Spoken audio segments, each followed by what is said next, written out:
which is a panel discussion, and we have three of our professors here this morning who are going to share their insights with you on different aspects of the Lincoln era.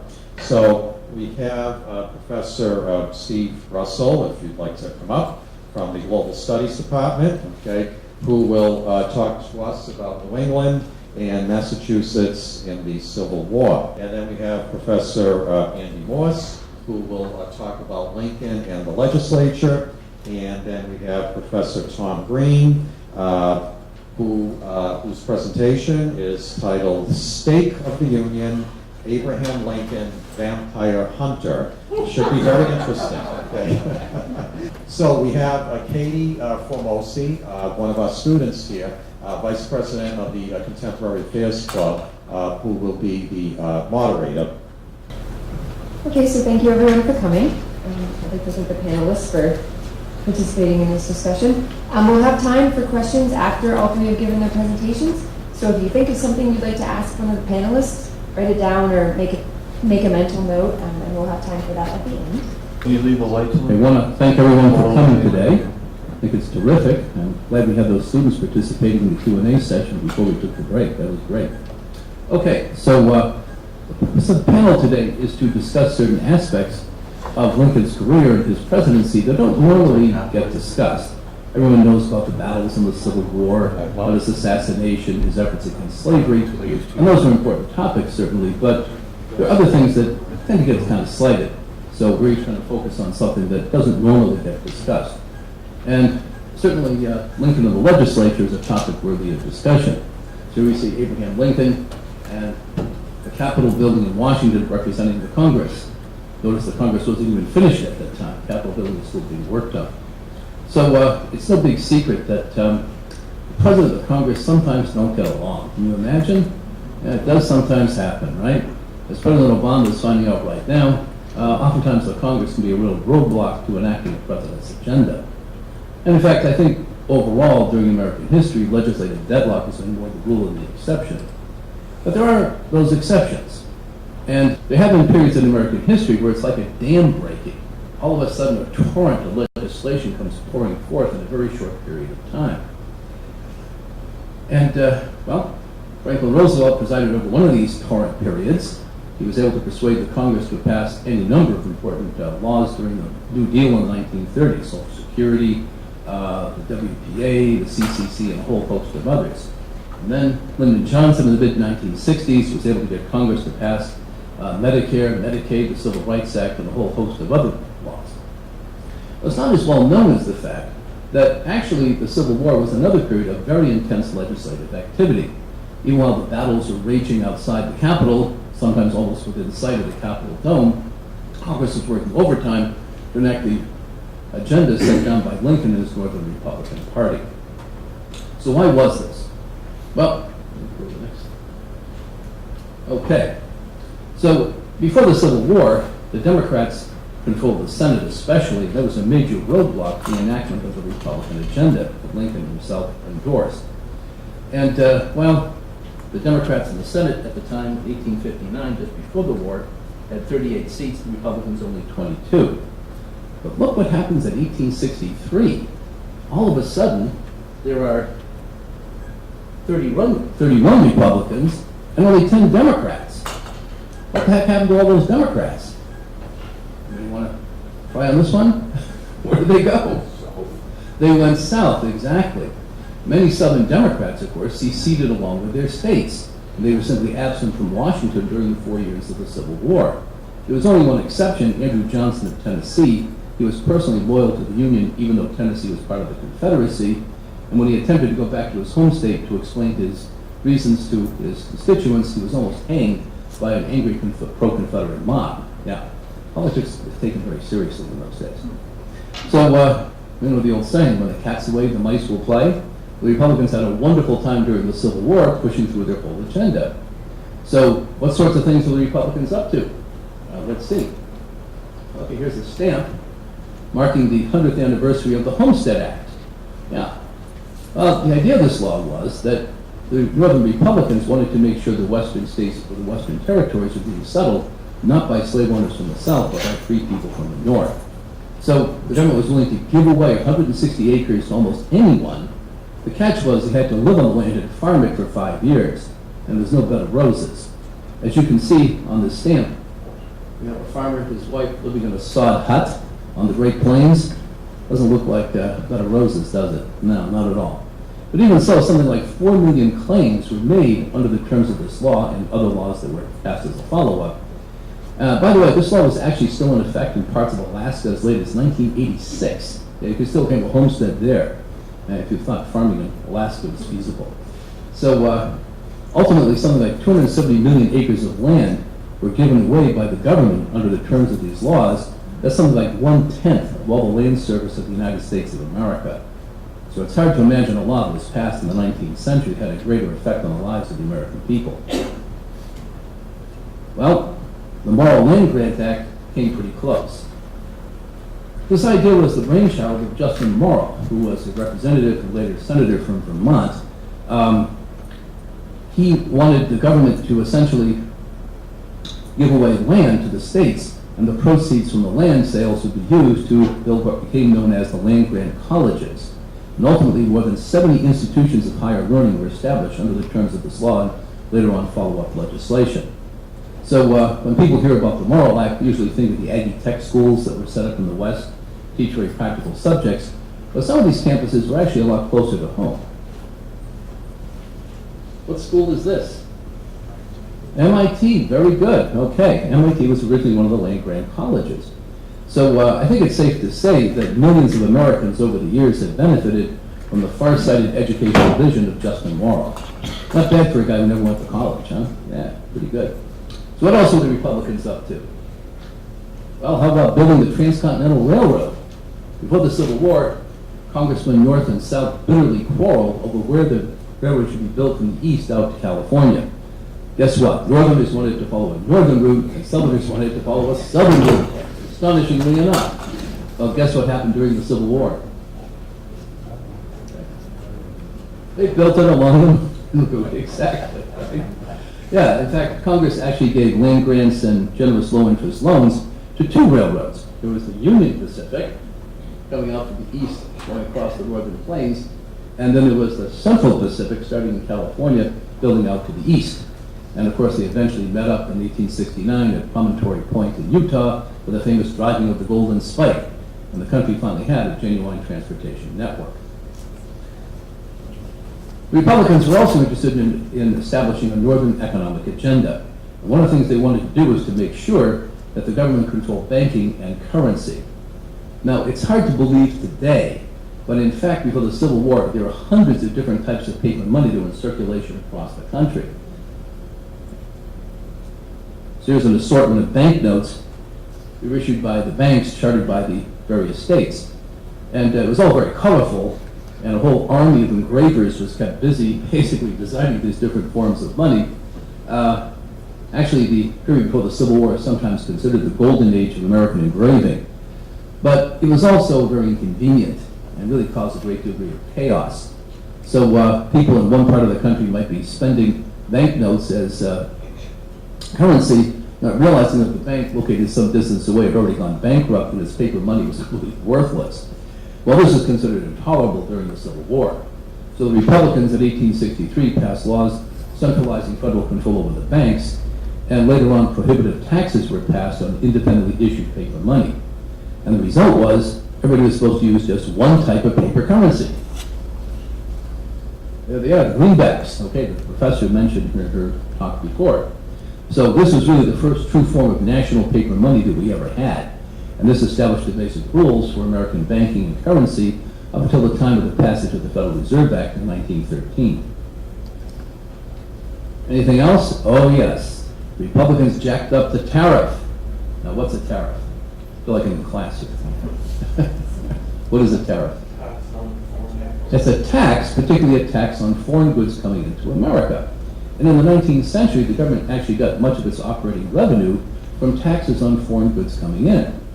But Northern manufacturers quickly realized that the tariff could be used to do something other than just generate tax revenue for the government.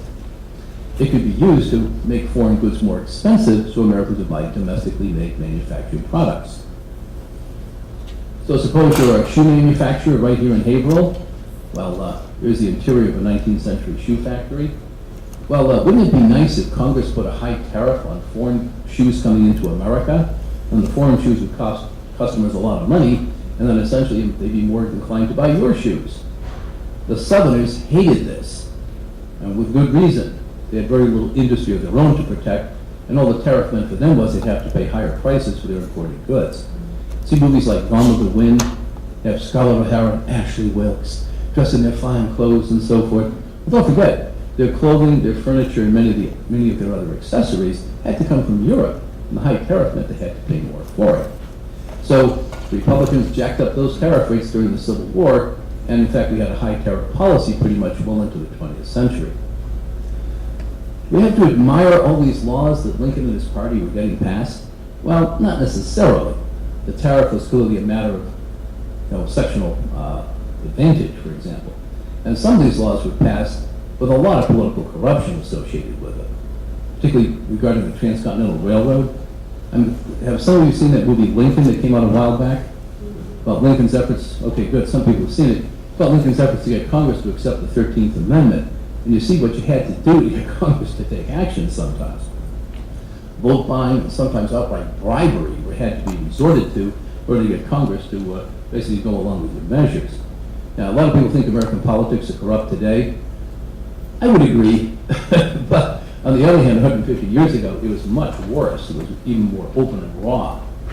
But still in all, I think enough has been said here to indicate that Lincoln and his party really pushed through a tremendously important legislative agenda, and these laws have had a permanent effect on American history.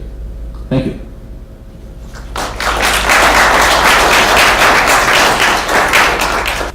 Thank you, Professor Morse. Next we have Professor Russell, who is going to be talking about what the Merrimack Valley was up to during the Civil War era. Because I think this area tends to be more associated with the Revolutionary War because all of the historic battle sites are so close to us. But we were still around during the Civil War, so Professor Russell will be telling you what we were up to. Thanks a lot, Katie. A lot was going on in Merrimack Valley and Massachusetts and New England in general. We tend to think of Massachusetts as being firmly in the Union camp, and certainly it was. The abolitionist movement was very strong here. You had some very important abolitionists, Garrison, Douglas later on, and John Greenleaf Whittier born just down the road here. But there was a problem with that, in that we also had, in the Merrimack Valley and elsewhere in Massachusetts, an important manufacturing, textile manufacturing industry, which needed cotton. And they needed cotton to be priced rather reasonably, and slavery made that possible. And so many cotton manufacturers and many people who worked in that industry were somewhat skeptical about any anti-slavery movement. As time goes on, though, as we get into the 1850s with the fiasco in Kansas and the Kansas-Nebraska Act, you start to see the Mexican War to how it convinces people that maybe slavery is not something that we want to endorse. By the time we get to the election of Abraham Lincoln, when Fort Sumter comes under siege, you start to see a groundswell of support for the Union and eventually for the Civil War. Governor Andrew here in Massachusetts raises several new units in the state militia, and the city of Wilson is about something like 5,200 men, almost all volunteers. Lawrence sends about 2,800. In the end, 126,000 men from Massachusetts served in the Civil War, and of those, about 14,000 died, about half from battlefield. So when the war comes, New England is ready.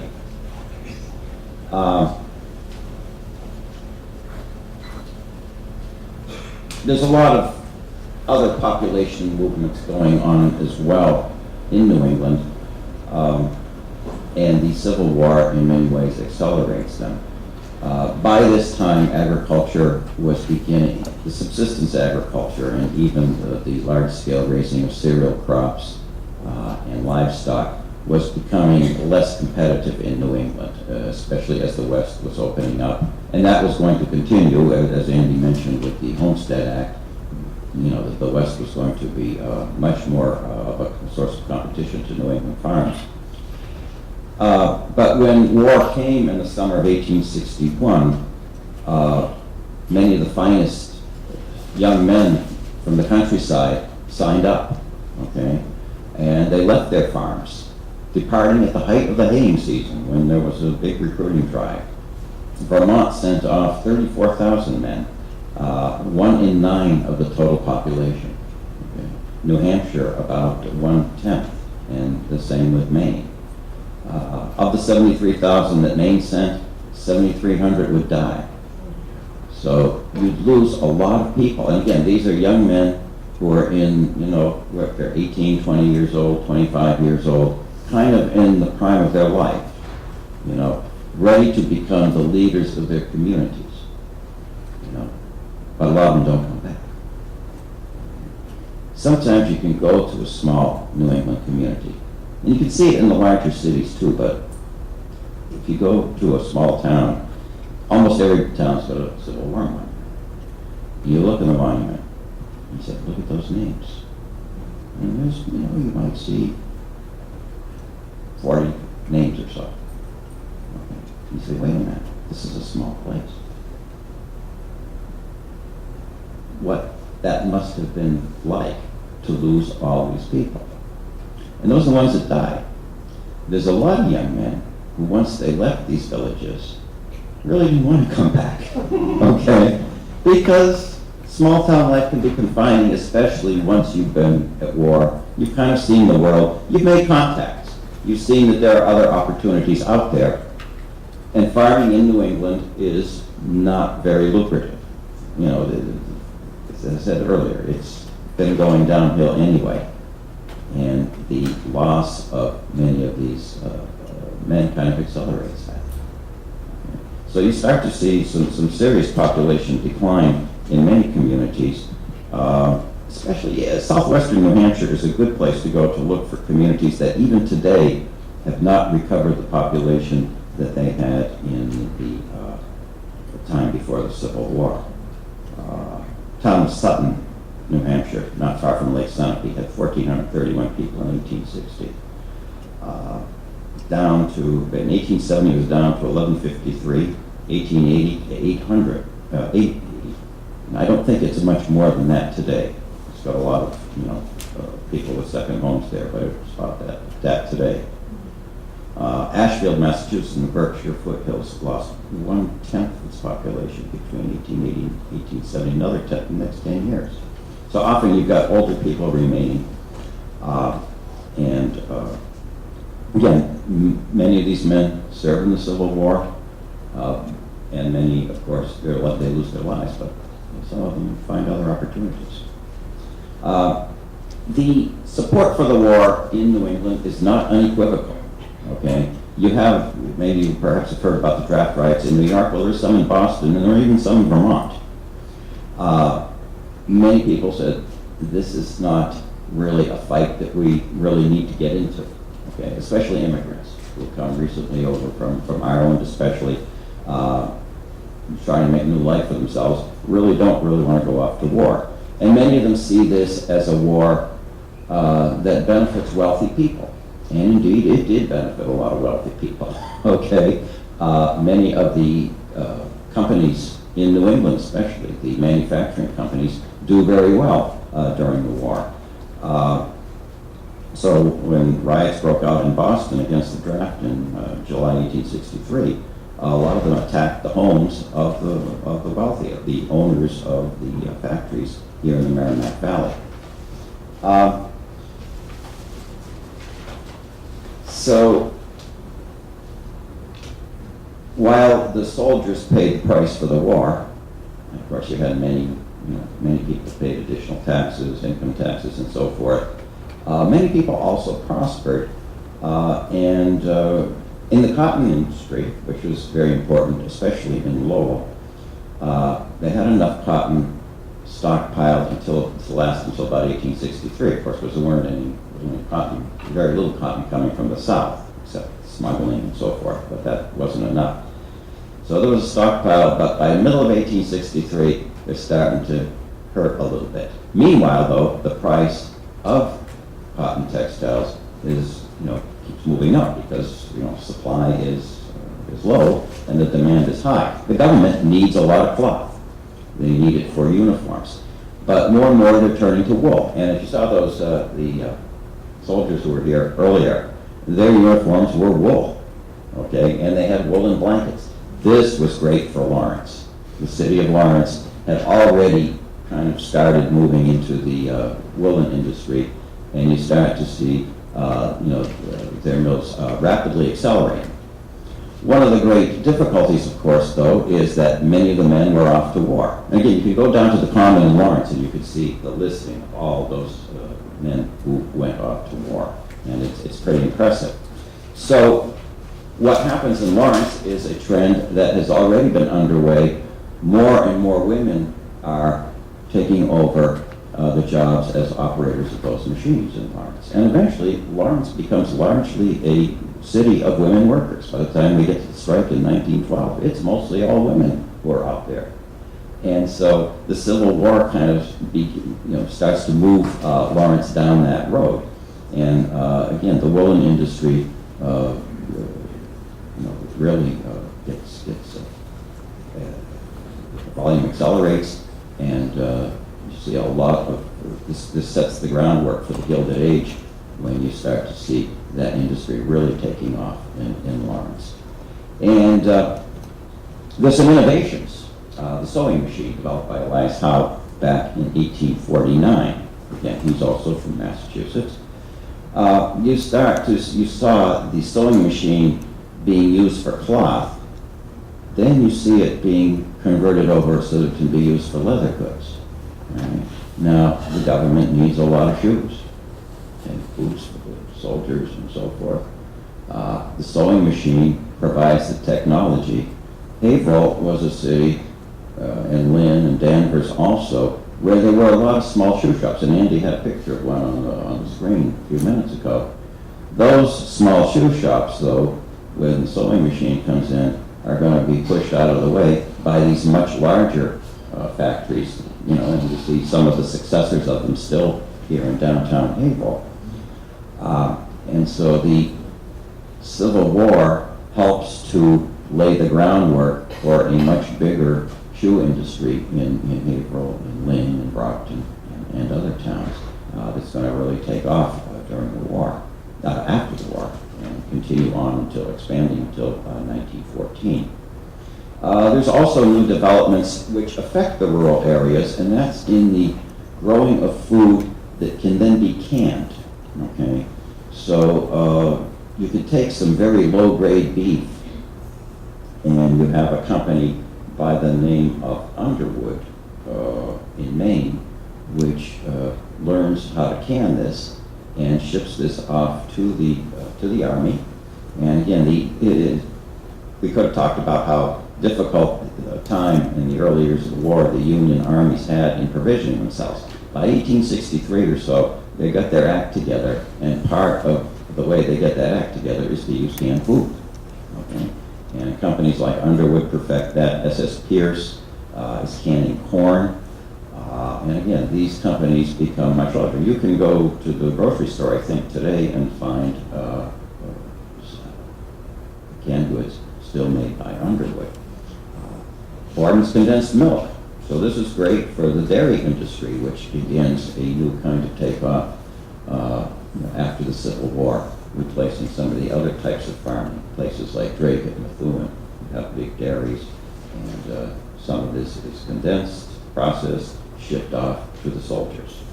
So a lot of things happening in the Merrimack Valley, in New England in general, that are caused by the war. Politics changes quite a bit. New England becomes solidly Republican after, beginning with Lincoln and for many years thereafter. Lots of people leave the smaller towns. The cities, however, grow. Lawrence increases its population by something like 23% between 1860 and 1865, which is, tells you that those factories are pretty busy. But the upland towns in, say, New Hampshire, Vermont, Maine are depopulating. We also have changes in the workforce itself in the factories. You have much larger factories being built up, and you have many more women working in them. And that workforce, by and large, stays that way once the war is over. You're laying the groundwork here, too, for much larger organizations. The factories become much larger. They become spread across different sites, maybe even different states. And that lays the groundwork for some of the explosion of big corporations in many industries that comes about during the Gilded Age. So that's some of the effects of the war on the home front. Thank you very much, Professor. Next we have Professor Tom Green, who will be talking about kind of the myths of the era and Abraham Lincoln. Right. I should probably mention up front that I'm not from the history department. I'm from the English department. That's not an excuse. It's more of an explanation. The thing that I specialize in English and literature is a field called cultural studies, which is the study of how cultures tell stories to themselves. And so it involves a lot of history, anthropology, psychology, mythology, all the basically humanities disciplines in conjunction with the literary side. And so it's sort of bringing these historical pieces up to date. Even professional historians like my colleagues will admit that history is to some extent subject to interpretation, but after the history leaves the hands of the historians, then the culture gets a hold of it and starts creating these sort of mythologies. And Lincoln is especially interesting because of the way that our culture very heavily idolizes or mythologizes him. And you can sort of follow a historical progression of the changes in the mythological structure of how Lincoln is presented to the population.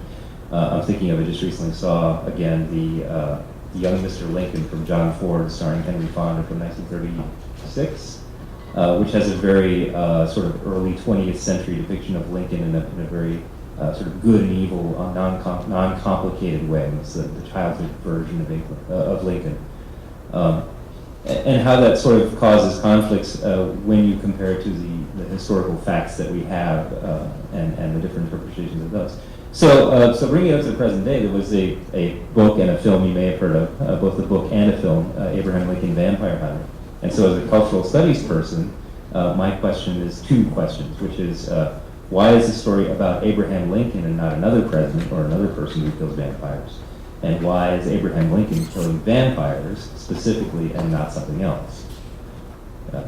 And so first looking at the causes for why this particular mythology, and cultural studies is quite a bit about, why is this thing popular? The assumption is that if it's popular, then it must be speaking to some kind of need or concern or fear or issue that's on people's minds. And so in expressing something about that, either expressing a kind of fulfillment or extension of what people are feeling and thinking about, or in reacting against, as a backlash against what people are thinking about, that accounts for the popularity of something like this. Not a world-changing film and book, but with a definite audience and a big budget and CGI and all the things you would expect from a Hollywood production in the case of the movie. And so I believe that probably the reason why it's Abraham Lincoln right now is because of the current political situation. That we have a president in office right now who, in many commentators' description, is facing a sort of unprecedented level of challenge to his legitimacy. There was one commentator on NPR recently who said that the 47 legislators who wrote the letter to Iran, suggesting to the Iranians that the president was not authorized to make any kind of international agreements, that's an example of these congressmen acting as though there is no president. And if you listen to certain portions of the media, you will hear nothing except challenges one after another, not just to the president's legitimacy in his office, but to the legitimacy of his office to start with, the truth of his qualification for the office, was he born in this country, his attestations about his religion, This is a president who's under attack. So in that sense, it's not. It has some striking similarities with the situation of Lincoln, who, if I remember correctly, you can correct me if I'm wrong. 6 or 7 states seceded the day after his election. Is that right? Well, soon after the Yeah. So it's that kind of situation where people are standing up and saying this is not a legitimate president in a kind of echoed kind of way. So Lincoln is an appropriate person to be out there killing vampires. And then why is it vampires? And I think this is one of the most interesting aspects of this particular incarnation of the story is that the premise of the book and film, and the screenplay was done by the same man who did the book, so it's the same person generating this mythology. The premise, the sort of central premise that emerges here, spoiler alert, is that slavery is in the story is not the result of economic pressures or the real historical reason for slavery. In the mythology of the story, slavery resulted from vampires.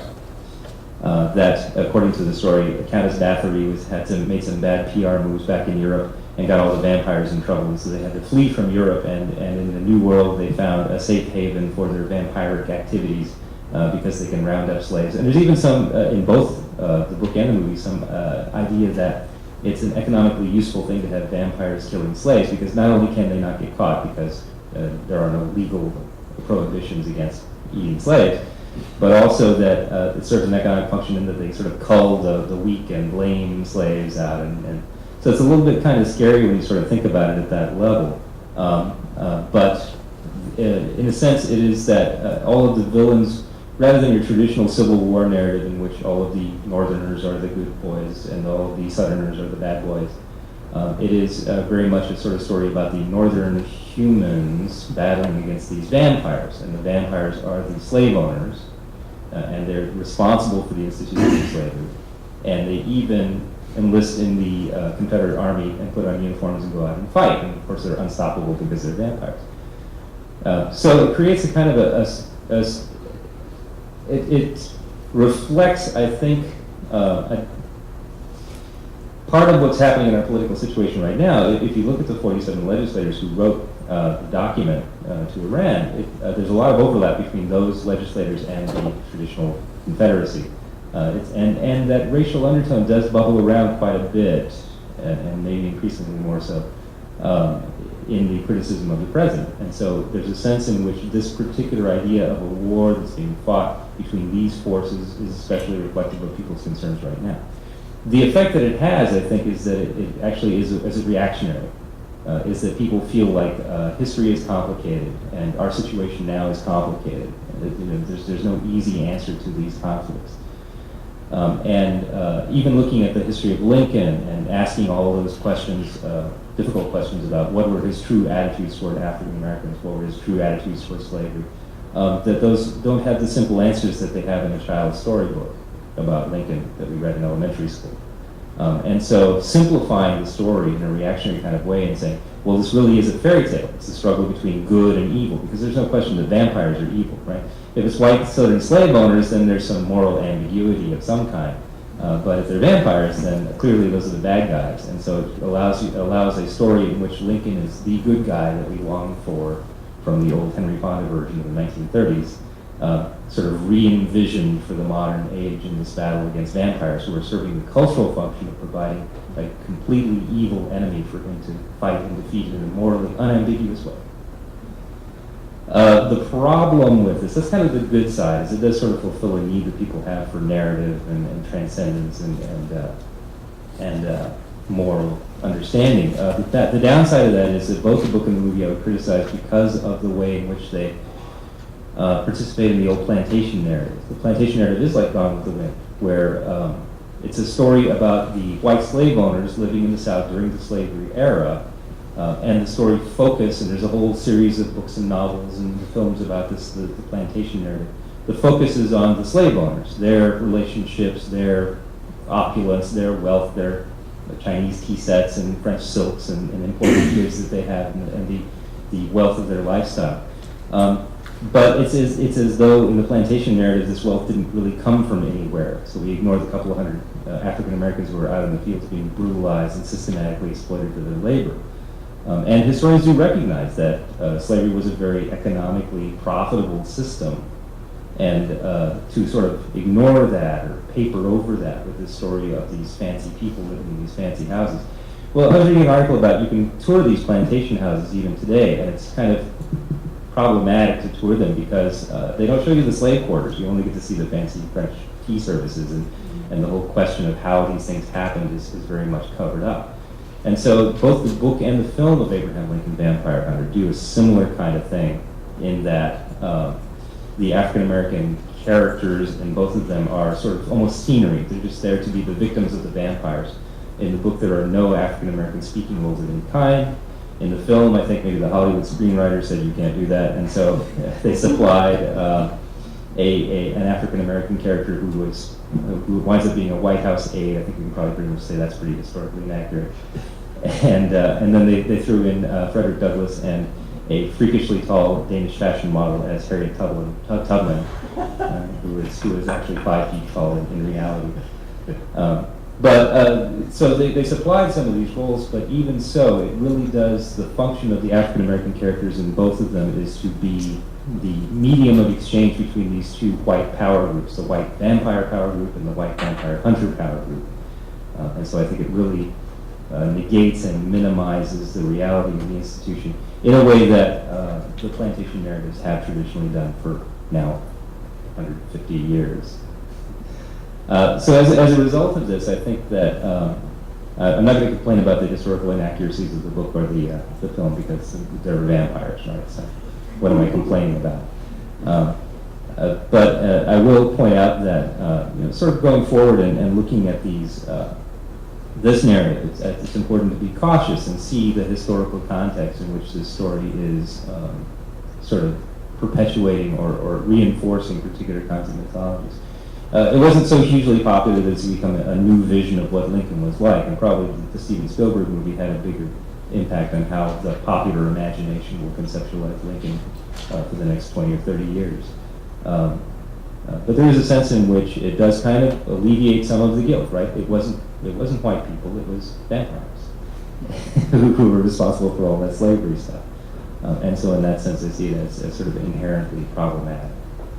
Thank you.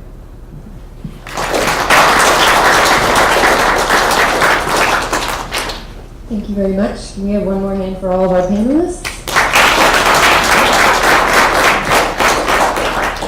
And now if anybody has any questions for any of the panelists. The professor at the end there, sorry, my inquiry is for how this area lost so many men and all around in the country. How did that affect repopulation? We were taking in a lot of immigrants at the time. And how did that all, and then as women went to work because of the loss of the men, how was the middle class affected by that? And any pictures I see, it seemed like there was, you were working in poor or you owned the companies and the ranch. You have a growing middle class because in this new economy, you have a need for a lot of technical people too. You need people to build the machine, engineering types, technician types. These kinds of professions very much grow as the factory system becomes reorganized. Accountants, and you have professional people in the community to service them, lawyers, dentists, doctors, all kinds of small professions. These professions all grow. So that helps to bring, raise this new middle class. It's the countryside that depopulates, the rural areas depopulate. The cities grow. Partly they're taking in people from the countryside, but mostly they're bringing, a lot of new immigrants are coming in, and there's going to be a greater wave of immigrants coming in after the Civil War. They continue to come from Ireland. You also have them coming from Germany, and then you start to see by the 1870s migration from Quebec. These one thing that also helps with the building middle class is that these children their children are educated. Okay, so they have, not all of them have the ability to move into the middle class, but many of them do. And so it's not just poor people and the very wealthy. You see, certainly the middle class is growing too. The poor people, the working class is definitely the bigger chunk of it. But, we like to think of the middle class as being occupying the great middle, but in the latter part of the 19th century, the working class was much larger, and the working class was mostly poor, at least in ways in the textile industry. Is that? Yes. Yes. Children, Professor Russell, getting into the workforce because the education stopped at an earlier age than what we're used to. So how did they incorporate that? I mean, you have this war, the Civil War. Yeah. You have all the immigrants coming in. Farmers now are going to the mills thinking we can have a better life. That actually happened to my own mother's family.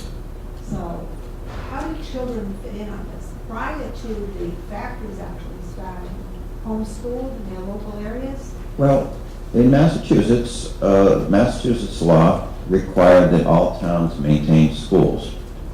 Now, it took them a while to specify how long those schools should be in session or how much education that those schools should provide. But by the 1840s, 1850s, you may have heard Horace Mann.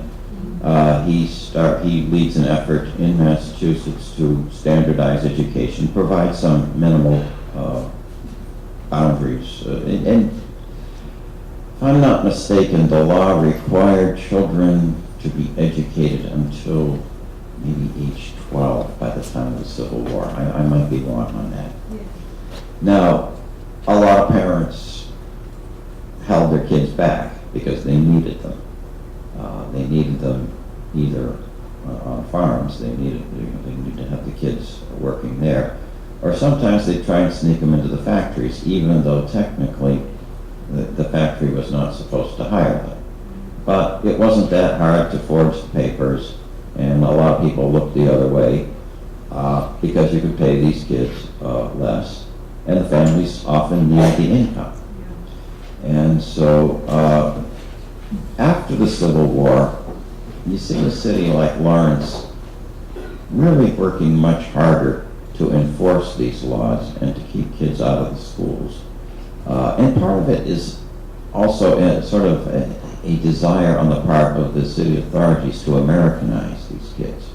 Because again, you have a lot of them are immigrants and say, we really got to make them teach them English, make them understand what it's,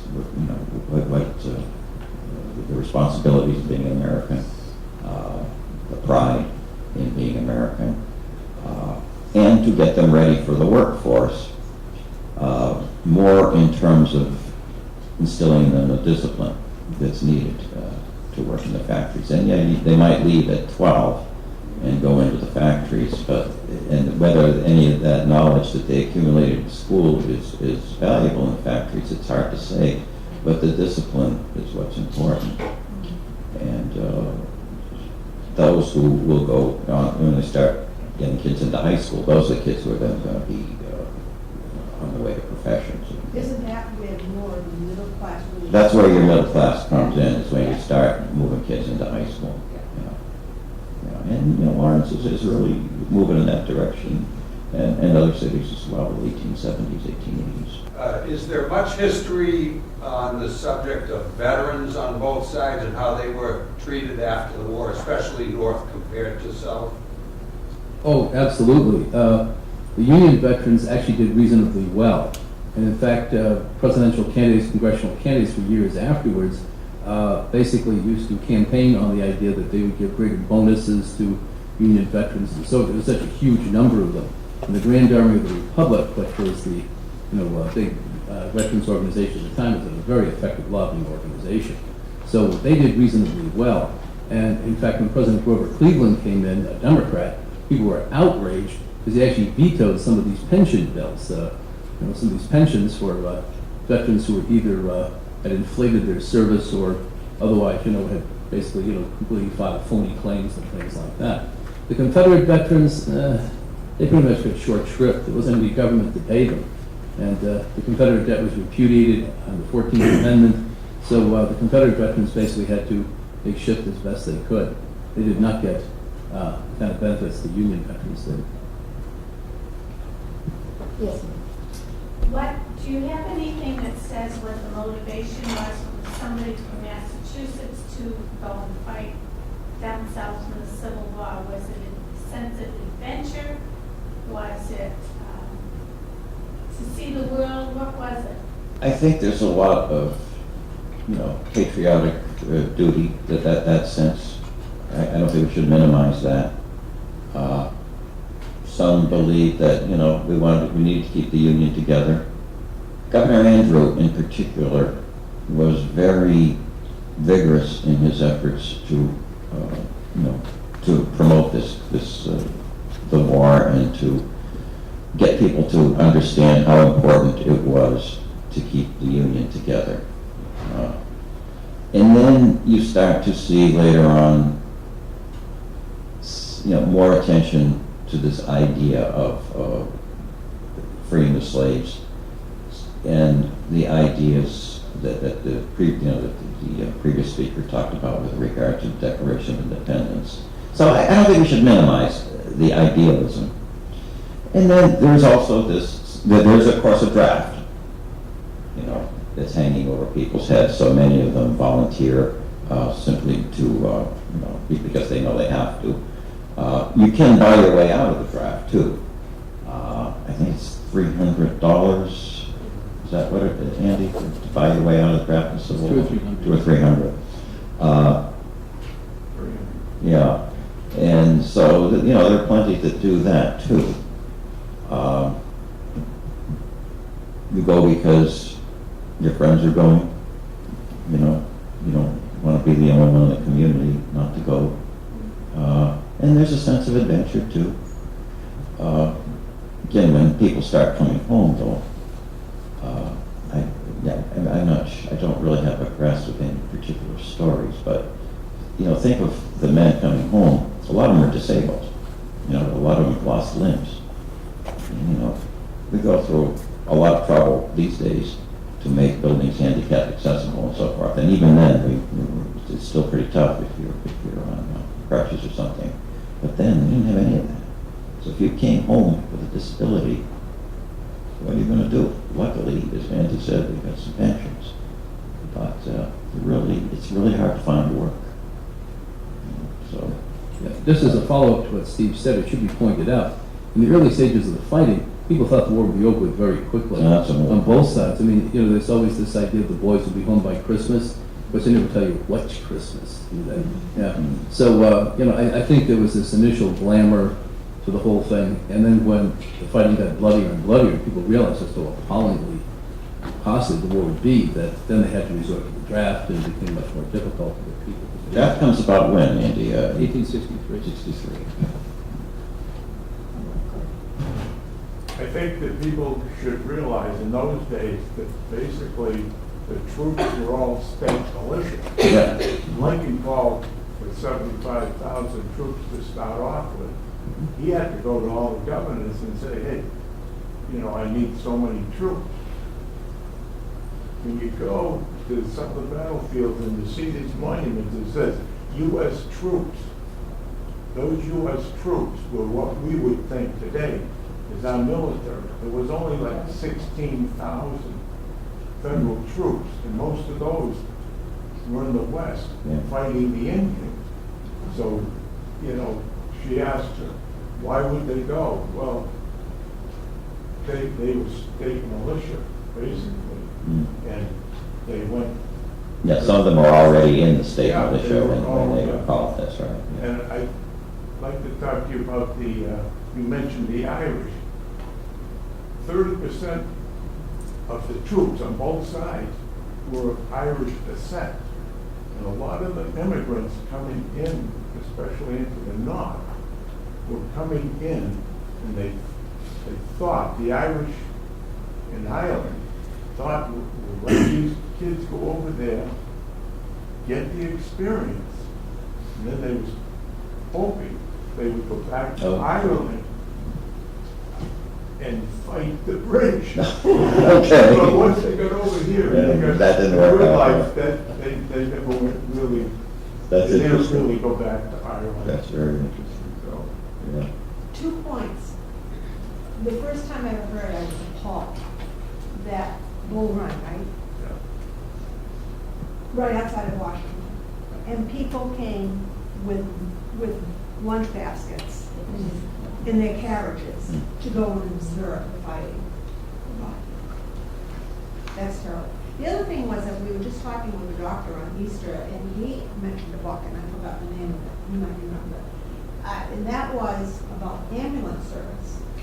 Began because of the Civil War in Gettysburg, because there was such maiming. People were just dying left and right because they had nothing to actually support them on the field or off the field, or take them, there was nothing. So that's where the ambulance service actually came out about the war. Which I think is a good thing, looking at it, you know. One of the outcomes of almost any war is that you do see many advances in medicine. Yeah. Because in the military, they learn, you know, they learn how to fix people up. You know, even from the wars, Iraq and Afghanistan, we're learning a lot, and that's applied to you know, civilian afterwards, the prosthetics and so forth that are coming out these days. They're just amazing, which, you know, were developed for the military, but everybody's going to get to use them. Also, the Red Cross and mortuary Yeah. techniques, burial and formaldehyde preservation, because they had to take the body and some families wanted them back, so they preserved them, so that's how that funeral techniques. Yeah, I understand that Lincoln was the first president to be embalmed, is that right? Do you know for sure? The embalming techniques were new, and then they carted them around the country in a railroad train. Yeah, Lincoln, if I may interject, Lincoln, as some of you may know, when he died, okay, he was carted around northern cities and put on display for viewing, okay? So for like almost 2 weeks, for 13 days, the Lincoln funeral train traveled throughout northern cities, okay? And once they got to the major northern cities, they had an open casket wake for Lincoln, okay, like in a public building. For example, when the train got to New York City, there was a wake at the City Hall in New York City, okay? But because there was this long duration, okay, until they finally buried him in Springfield on May 4th after, all right, 20 days after he was shot, he had to be touched up many times. I wanted to mention too that Lincoln, by the way, you know, came to Lawrence. He wasn't too far from here. So he stayed for about 4 hours in Lawrence. This was March of 1860, and 2 months earlier, there was the famous Pemberton Mill collapse. When Lincoln made that stop in Lawrence, he was walking on Canal Street there to look at the damage from the Pemberton Mill collapse. Now, this was before, you know, he became a presidential candidate. That to the staged reading now. Our American Cousin is a play in 3 acts by Thomas Taylor. The play is a farcical comedy whose plot is based on the introduction of an awkward Boorish American to his aristocratic English relatives. It premiered at Laura Keene's Theater in New York City on October 15th, 1858. The play's most famous performance came 7 years later, however, at Ford's Theater in Washington, D.C. on Friday evening, April 14th, 1865. Halfway through Act 3, Scene 2, the character Asa Trenchard, the titular cousin, played that night by Harry Hawk, one of the more famous actors at the time, utters one of the play's funniest lines. The line was, "Don't know the manners of good society, eh? Well, I guess I know enough to turn you inside out, old gal. You soft-dologizing old man-trap.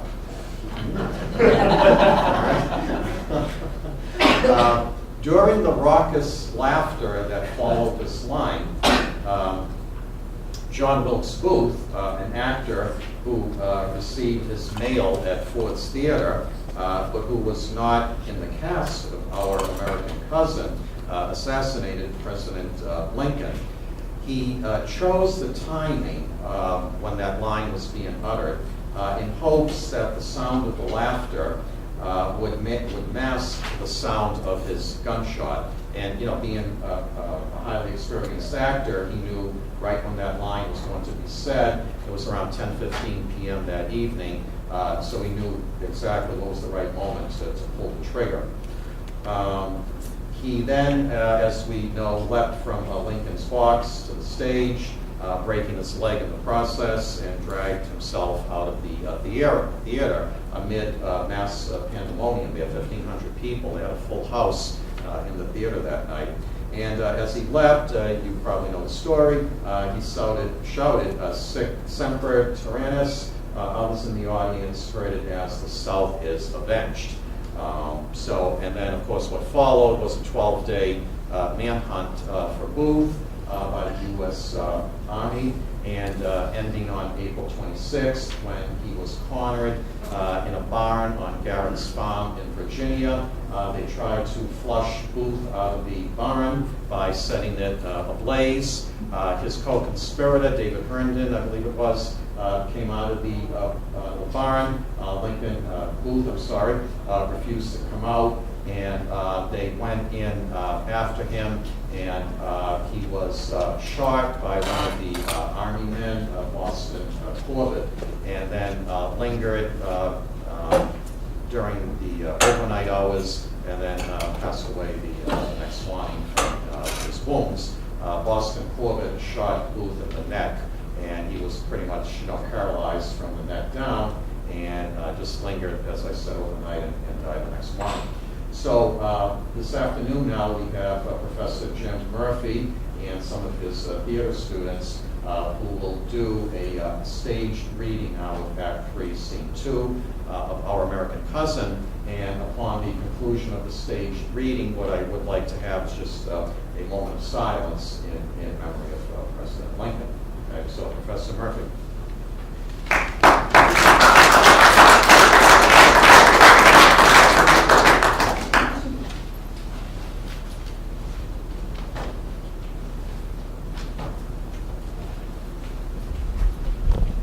I have very little to add to what Richard just gave you, because it's a wonderful background in terms of why this particular scene. So I just want to introduce the readers to you and the characters that they are portraying. Connor Miller is doing the role of Asa. I have convinced him that he's typecast as the country bumpkin. The role initially, actually, probably done by the most famous American actor, Joseph Jefferson, who went on to make a career out of doing Rip Van Winkle. This was his first professional performance. He just happened to have a sick day that day. Make of that what you will. Okay. Hannah Heckman McKenna is reading the role of Mary. What's her last name? Mary Meredith, who you will see the connection as it comes in later. And then we have Chiara Picciardo, who is reading the role of Florence. And everybody with the exception of Connor's character, is indeed the aristocracy in England. And then we have Ji-Hae Moon, who is the matriarch, conniving son of a gun that she is. And then we have the bait for Asa being read by Stephanie, the songwriter. So, go to. Yes, my child. While Mr. de Boots and Mr. Trenchard are both here, you must ask yourself seriously as to the state of your affections. Remember, your happiness for life will depend upon the choice you make. What would you advise, Mama? You know I'm always advised by you. Dear, obedient child, De Boots has excellent expectations, but then they are only expectations after all. This American is rich, and on the whole I think a well-regulated affection ought to incline to Asa Trenchard. Very well, Mama. At the same time, you must be cautious, or in grasping at Asa Trenchard's solid good qualities, you may miss them and De Boots' expectations into the bargain. Oh, I will take care not to give up my hold on the Boots till I am quite sure of the American. That's my own girl. Ah, Mr. Trenchard, we were just talking of your archery powers. Well, I guess shooting with bows and arrows is just about like most things in life. All you've got to do is keep the sun out of your eyes, look straight, pull strong, calculate the distance, and you're sure to hit the mark in most things as well as shooting. Well, not in England, Mr. Trenchard. They are disinterested hearts that only ask an opportunity of showing how they despise that hold, which others set to store by. Well, I suppose there are, Miss Gusty. All I crave is affection. Do you now? I wish I could make sure of that, for I've been cruelly disappointed in that particular. Yes, but we are old friends, Mr. Trenchard, and you needn't be afraid of us. Oh, I ain't afraid of you. Both on you together. People sometimes look a great way off for that which is near at hand. You don't mean Miss Gusta? Now, don't look at me in that way. I can't stand it if you do. Oh, if you only knew how refreshing this ingenuousness of yours is to an old woman of the world like me. Be you an old woman of the world? Yes, sir. Oh, yes. Well, I don't doubt it in the least. This gal and the old woman are trying to get me on a string.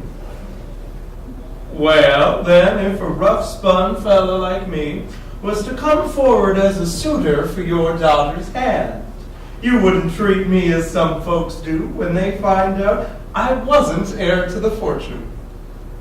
Not heir to the fortune, Mr. Trenchard. Oh, no. What, no fortune? Nary red. It all comes to their barking up the wrong tree about the old man's property. Which he left to you. Oh, no. Not to you. No, which he meant to leave to me, but he thought better on it and left it to his granddaughter, Miss Mary Meredith. Miss Mary Meredith. Oh, I'm delighted. Delighted? Yes, you both looked tickled to death. Now, some gals and mothers would go away from a fellow when they found that out. But you don't value fortune, do you, Miss Gusty? My love, you had better go. You crave affection, you do. Now, I've no fortune, but I'm filling over with affections, which I'm ready to pour out all over you like applesauce over roast pork. Mr. Trenchard, you will please recollect you are addressing my daughter and in my presence. Yes, I'm offering her my heart and hand just as she wants them, with nothing in them. Augustus, dear, to your room. Yes, Mom, the nasty beast. I am aware, Mr. Trenchard, you are not used to the manners of good society, and that alone will excuse the impertinence of which you have been guilty. Don't know the manners of good society, eh? Well, I guess I know enough to turn you inside out, old gal. You sockdologizing old man trap. Well, now when I think of what I've thrown away in hard cash today, I'm apt to call myself some awful hard names. $400,000 is a big pile for a man to light his cigar with.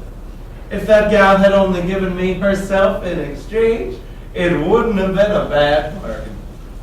But I dare no more ask that gal to be my wife than I dare ask Queen Victoria to dance a Cape Cod reel. What do you mean by doing all these dreadful things? Which things? Come here, sir. What's the matter? Do you know this piece of paper? Well, I think I've seen it before. It's old Mark Trenchard's will that I left half burned up in a land's head that I am. And you're determined to give up your fortune to marry Meredith? Well, I couldn't help it if I tried. Oh, don't say that. I didn't mean to do it when I first came here. Hadn't the least idea in the world of it. But when I saw that everlasting angel of a gal moving around among them doing fixins like a sunbeam in a shady place, and when I pictured her without a dollar in the world, well, my old Adam riz right up and I said, Asa, do it. And I did it. Well, I don't know who your old Adam may be, but whoever it is, he's a very honest man to consult you to do so good an action. But how dare you do such an outrageous thing, you impudent, you unceremonious, oh, you unselfish man, you. She kisses him wildly. Well, if that ain't worth $400,000, I don't know what is. Was sweeter than sweet cider right out of the bungalow. Christopher Columbus, here comes Mary. Mr. Trenchard, what can I do to offer you my lifelong gratitude? Don't now, miss, don't. If I knew what else to offer, heaven knows there's nothing that is mine to give that I would keep back. Give me yourself. I know what a rude, ill-mannered block I am. But there's a heart inside me worth something. If it's only for the sake of your dear little image that's planted right plump in the middle of it. Asa Trenchard, there is my hand, and my heart is in it. Miss Mary, I made what folks call a big sacrifice for you this morning. Oh, I know it. I ain't so modest, but that I know it. Now, what's this you're doing? Is this sacrifice you're making out of gratitude for me? Because if it is, I wouldn't have it, though not to have it. Wouldn't I break my heart, tough as it is? Oh, no. I give myself freely to you. As freely as you, this morning, gave my grandfather's property to me. Say it again, last of hope and blessed promise. Mary, there's something tells me you won't repent it. I'm rough, Mary, awful rough. But you needn't fear that I'll ever be rough with you. I've camped out in the woods, Mary, often and often, and seen the bears that play with their cubs. In the moonlight, the glistening teeth that would tear the hunter was harmless to them.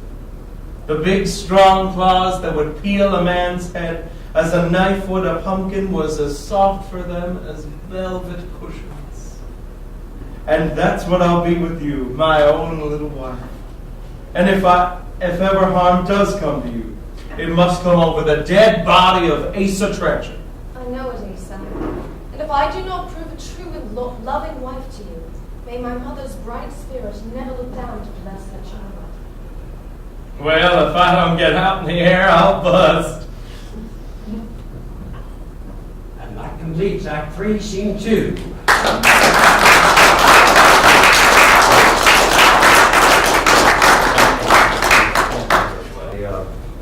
To thank all of you for your participation and attendance in the activities today. This does conclude the Lincoln commemoration here at Northern Essex today. Thank you to all attendees and participants. I appreciate your interest and being part of this program here today.